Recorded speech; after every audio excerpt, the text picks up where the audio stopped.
কি ওটা কোন গ্রাম রে বাবা?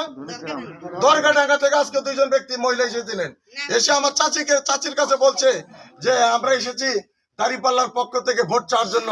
আমার চাচি হোসেন চাচার স্ত্রী বলছে সরাসরি মুখের উপরে, আমরা ভোট দেবো ধানের শীষে, তোমরা চাচ্ছ দাঁড়িপাল্লায়, কোনো সুযোগ নেই এখানে। একটা বক্তব্য শোনার পরে সেই মহিলা দুটোই গ্রাম ত্যাগ করে চলে গেছেন, তারা আর ভোট চাওয়ার কোনো সুযোগ নাই। তো একটা কথা আমি বলছি, এখানে আমার আধিপত্য বিস্তার আছে। এই গ্রামটি আমার, জন্মসূত্রে গ্রামটি আমার।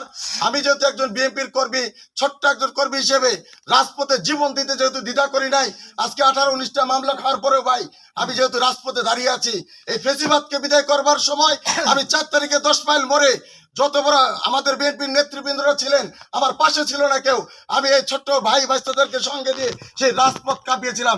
4 তারিখের একটা ইতিহাস ভিডিও ফুটেজ আমার রয়েছে, আপনারা দেখবেন। আমি সেই একজন নিবেদিত বিএনপির কর্মী হিসাবে আমি হলফ করে বলতে চাই, যেহেতু আমার ভাই ব্রাদার আত্মীয় স্বজন, আমার বাবা ওইখানে থেকে যান, আমি চাচ্ছি এটাই। আমার বাবা মা কালকে একটা প্রোগ্রাম হয়েছে ভাই এই 13 মাইল বগুড়াপাড়ায়, উঠান বৈঠক আমাদের প্রার্থীর জন্য। সেখানে আমি বলছি আপনাকে 28টি অটোতে করে আমার মা বোন পিতা মাতা যারা আছে সকলকে আমি নিয়ে গেছিলাম সেই উঠান বৈঠকে ভাই, উঠান বৈঠকটি সাফল্য করবার জন্য। অতএব এখানে দাঁড়িপাল্লার পক্ষে যারাই আসুক না কেন, লোভ লালসা যারা যেটাই দেখ না কেন, কোনো কাজ হবে না।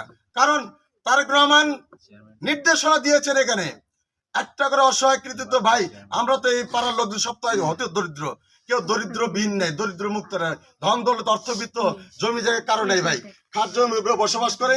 তারপর আপনাকে আমি বলছি ভাই, আপনার খানসামা থানার ভাবকি ইউনিয়নের কিছু জমি জায়গা ফরেস্ট কিন্তু দখল করে বেদখল করে খাইতেছে। আপনার সঙ্গে আলোচনা হয়েছে ভাই আমার, যে এই জমিটা উদ্ধার করবেন আপনি।